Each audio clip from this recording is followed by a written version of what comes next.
This book, Lucille,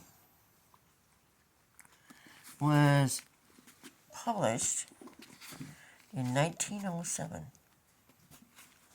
My grandpa was 7 years old when this book was published. I'm going to read it to you.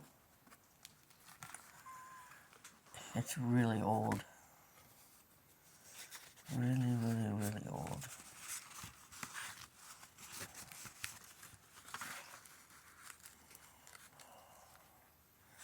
When this was written, just the name, it was written with an ink pen, different than any ink pen you've ever seen. The ink pen dipped into a well. Have you ever had this happen to you? Go away. Thank you. Anyway, books take a beating, but they're better than Timex. They don't tick, but look. It's called front plate. It was done with ink. It wasn't printed on a computer. Owen Meredith wrote this book.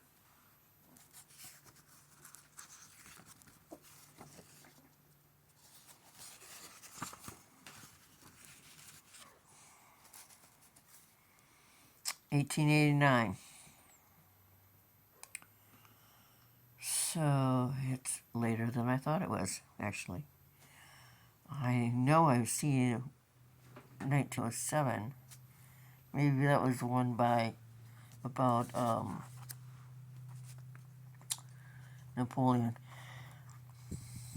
So this was a year before 1900, and we're in 2026. So it's 127 years old.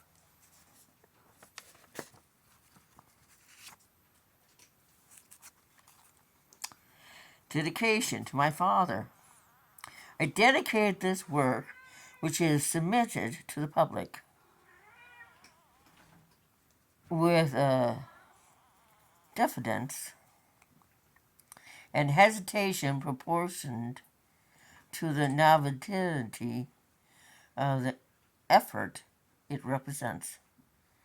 For in this poem,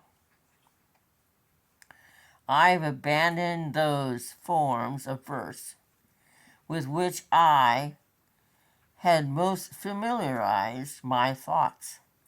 I could discover no footprints before me, either to guide or to warn. I write blank verse. That means I don't rhyme. It's all from my heart.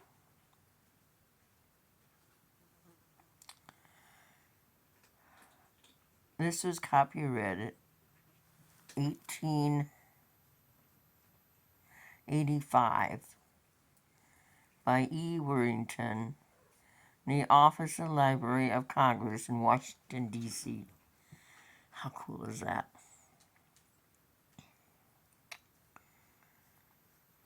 I could discover no footprints before me, either to guide or warn. That's really neat.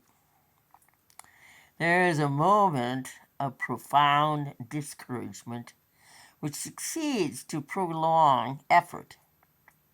When the labor which has become a habit, having ceased, we miss a sustaining sense of its companionship and stand with a feeling of strangeness and embarrassment before the abrupt and naked result.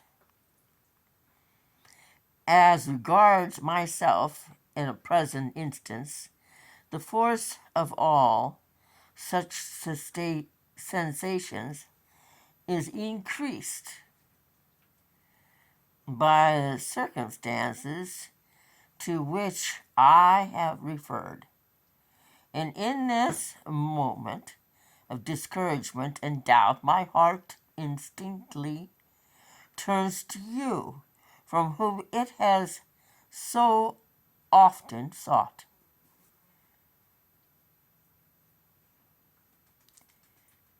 Whom it had never failed to receive support.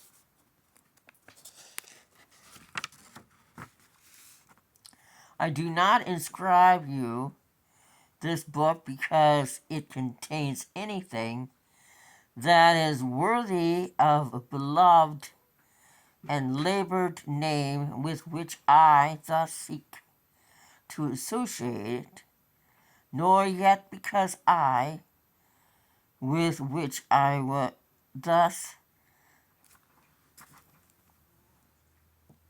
would avail myself of a vulgar pretense to display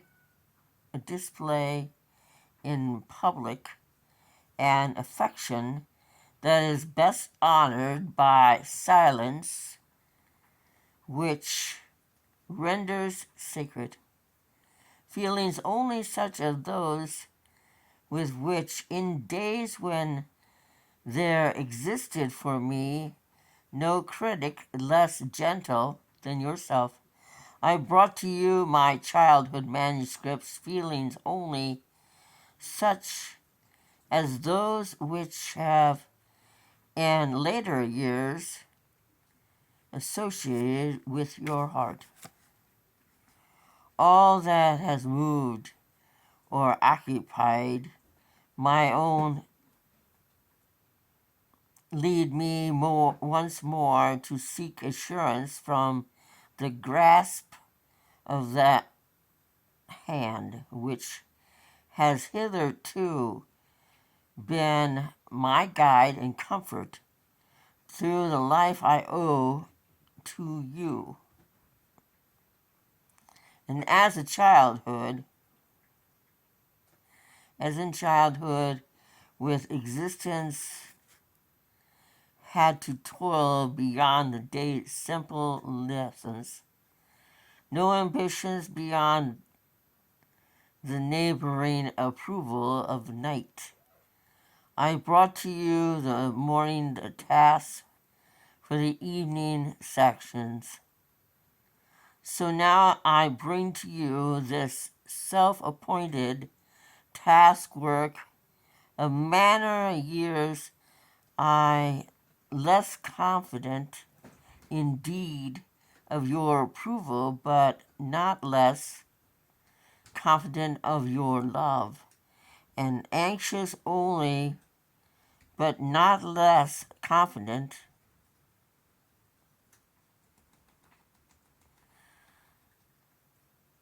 I think he's saying he's sure that his dad loves him. Presence beyond myself and the public, and to mingle with those severe voices to which final sentence I submit my work, and beloved, gracious accents of your own, Owen Meredith. Well, that's a mouthful.